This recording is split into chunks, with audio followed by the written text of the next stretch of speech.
Welcome to the Rimm-PODCAST, episode 20. This is the podcast, either a lawyer, politician, community leader, spiritual leader, somebody who comes together to care and share within our community, share the love, share the passion within our audience and everybody who has a good information, they're looking for a good content. Today, you probably saw our special guest. He's all over the social media. Instagram, YouTube, Facebook, you name it, he's on it. And he's a special guest, and our special guest is... I'm Dr. Willie Montague. I'm running for Congress in Florida's Congressional District 10. Welcome to the show, Doctor. Thank you. Thank you for having me. I know it's been challenging getting you on the show. I know how much you are busy campaigning, doing different, being a special speaker, going all over the place. And I really do appreciate your time, man. I really Thank do. you. Absolutely. I know you have a great things. You got PhD in theology. You're originally from North Carolina. How long have you been in the state of Florida? I've been here since 2014. Nice. You got graduated from here in the state of Florida, or? No, I've been from North Carolina to Oklahoma. So before I came here, I was in Oklahoma and went to Bible college there and continued on with educational pieces in ministry when I came here, but online services and things. Perfect. And then second thing, I love what your nonprofit organization, Timothy of the House, right? Right. What they do, it was fascinating me. I'm just like, I got touched that you're actually picking up the kids between 17 to 25 and changing their life around, giving them second chance. That's just, God bless you for that, man. Can you tell us a little bit about that? Absolutely. So the House of Timothy is really, it stemmed and started, back in 2010 when I was in Oklahoma. And so I saw that there was a need for the youth and young adults to have that father mentorship involvement. And I'll date back to myself growing up. My brother and I, we had the absence of our father in our lives.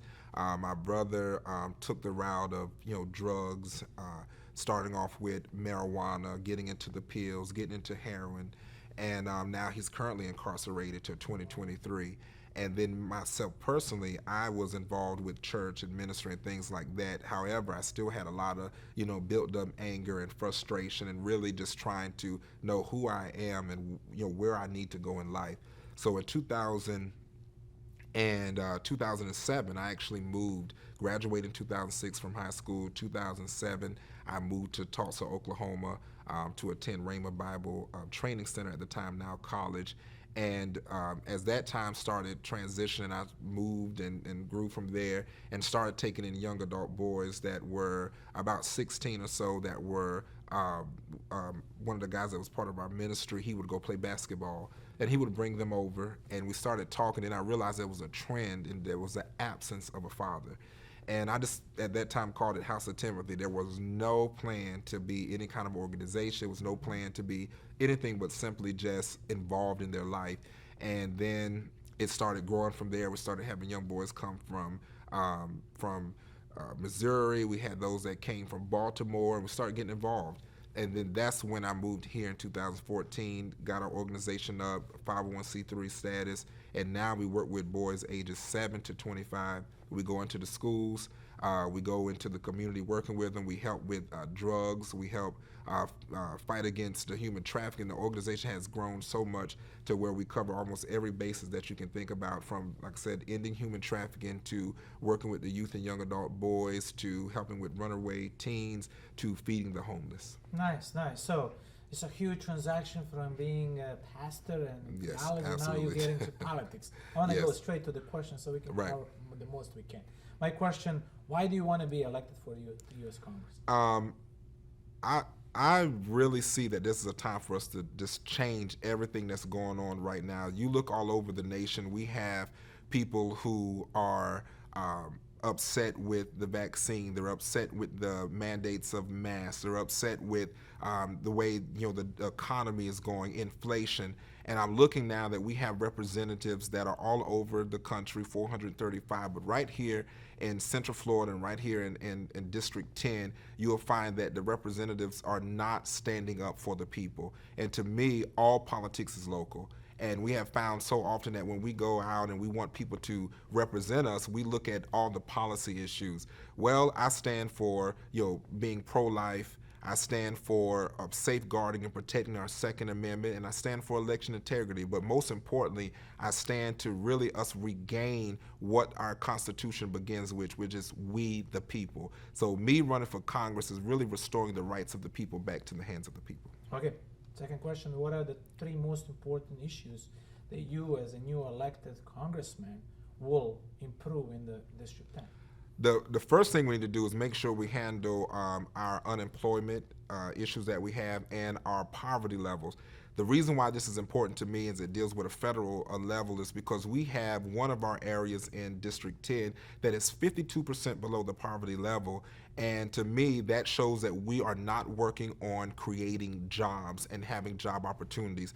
In Orange County, there are 24 opportunity zones, which was started by Ben Carson and Senator Tim Scott. And these are areas which we can bring in underserved communities. We can bring in jobs and help these individuals get up off their feet, not having to feel like they're being hand-fed by the government and welfare system, and really get on their feet. And the others, of course, we're seeing so many people that are going through in the community where they're not getting their license fast enough for them to be able to protect their homes and their families. So to me, protecting and safeguarding our Second Amendment right, to me, we need it because right now our First Amendment is under attack. Perfect. So voters in District 10, why they should vote for you over other several well-qualified candidates? Great question. I'll tell you this about involvement. You know, to me, we have seen so many people that rise up and want to get into politics and office. And right now, Florida and all over the nation is facing the redistricting. All the lines are being redrawn. But you know what? The number one thing that I always ask is people that are looking to run is, have you shown up for your community? And what separates me is I've been running since last August.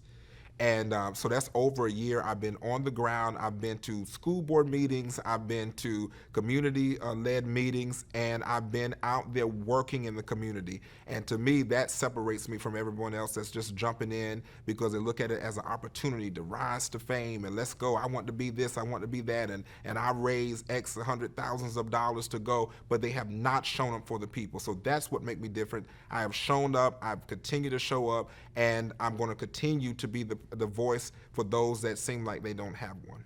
So, Doctor, next question. Do you think our current political representatives' agenda are successful? If they are not, what would you do to change them? Oh, they're absolutely not successful.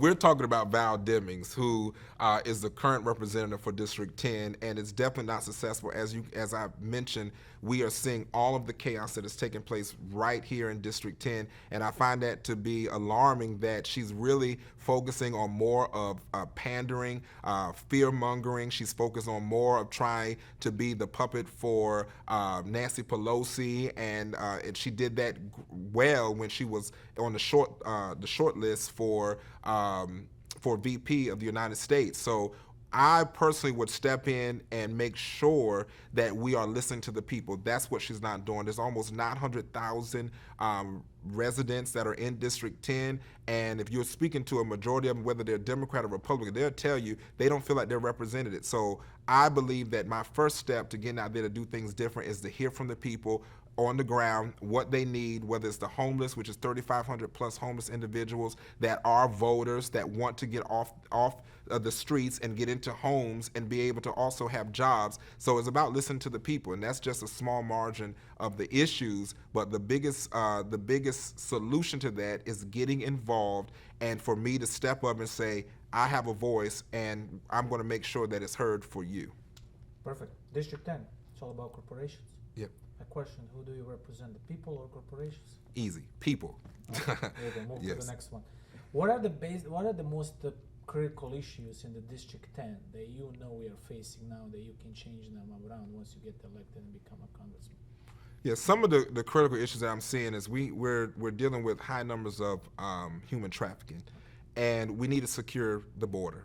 You know, when Florida is number 3 in the country for human trafficking, Orange County is number 2 in the region for human trafficking, and get this, Orlando is number 3 among cities of the United States. That's an issue, and we're talking about the average age being 10 years old. So we really, really, really need to make sure that we're saving our children, protecting our children. And that goes from making sure we have, from the education standpoint, but also making sure we're getting involved in our local communities, community chapters of groups, and also making sure that we're involved in the school board meetings and making sure that we're holding accountable those that are supposed to represent our children. So from the womb to the tomb, we have to make sure that we're starting to really protect and safeguard those children that are being trafficked and used as commodity to get into this country. Perfect. Once you get elected and you become a congressman, what particular body issues you will bring it up to the legislator? And you said, I need to push this, I need you guys get it done. Like I said, no talk, just actions. What would you do? What particular piece of legislation you will bring to the legislature? Well, that would be actually one of the main things that I really want to focus on is making sure that we're secure the border. And with so much things that's going on right now in our country, it's hard to tell where we'll be at that at that point. But I'm pretty sure the border probably will still not be secure by that time next year. So I really want to make sure that when we get in there, I get along, meet with all those who are part of the voice of conservatism, and that are really those that are fighting in the communities that are like-minded and say, hey, we need to come up with a solution on securing our borders and protecting our children because they are the voice of today and tomorrow. Okay, District 10. Can you tell us, so our audience and fans and everybody listening to the video know how many people you will be represent, and what is basically the borderlines of the district? Yeah, sure. So District 10 covers Dr. Phillips, Windermere, Winter Garden, Winter Park, Ocoee, Apopka, and so it's, as I said, it's about 900,000 residents in District 10. And it's a wide range. It goes even Winter Garden. So it's you can go to the maps. There's plenty of maps out there. You can go to teamwillie.com. We have different information out there for you to be able to make sure that you are represented in that area, because some of the districts do merge over to each other. But predominantly what I just listed to you, all of Orange County falls in District 10 as of right now. Perfect. Well, one of the most important things, if you become elected congressman, what particular piece of information or how would you improve your communication among the constituents? Are you willing to work with them, even if they are an opponent sitting on the other side? If you are willing to that, how would you do it? What would you do it? And I know you may not disagree with everything they do, but finding some kind of collaboration, that's what I tried to look it up. And what would you do it? What kind of piece of communication you would come to the point, say, listen, let's work on this. We can go against each other, but at the end of the day, we're not getting nothing done. So what particular piece of information to the media or the meeting, the hall, city halls, whatever? Absolutely. Well, we've already started that town hall style. What we've actually called it is Crossing the Line. And we actually called all the different major party affiliations together to start having discussion about how do we work together to make sure the people of District 10 is served. So we've had Democrats, we've had Republicans, we've had libertarian parties, we had those who are even with the BLM who wanted to be involved to actually listen to what we had to say. So I think that we're already working that way. I think that we're going to continue to work in making sure that we hear it. I've already created a website called mydistrict10.com. You can go in there and connect with different businesses. We have a website called we have a Facebook page, My District 10. You go up there for residents, churches, and businesses. We even have a 1-800 number already, 1-800-690-FL10. You can go and dial that number, and it's almost like a 211 just for District 10. So we're already doing it. I said I'm not going to wait for myself to get elected. We're going to go ahead and get started and get on the ground now, so that way people know that I'm serious about serving the community. My last question is always the beautiful question. It's not written, it's nothing, it's on you. So if I hide it somewhere under the club chair, under the rug, on the other side of the production studio, behind the mall, whatever, it's something really important for you that you have to share with an audience. Please do so.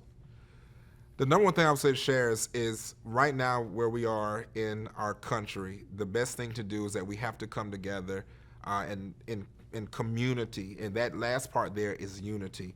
I would like to say my heartfelt phrase for my campaign is "Together we can."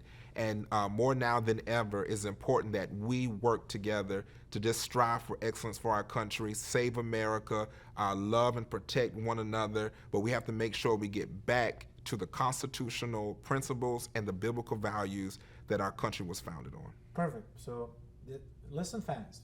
You gotta listen, you gotta share, you gotta like, you gotta do whatever it takes. This is the podcast episode 20, and like I said, this is a very, very special guest, and that guest is Dr. Willie Montague, and I'm running for Congress in Florida's Congressional District 10. Thank you, Dr. Willie. Thank you so much for being Thank you. our special guest. Thank you once again. Thank you.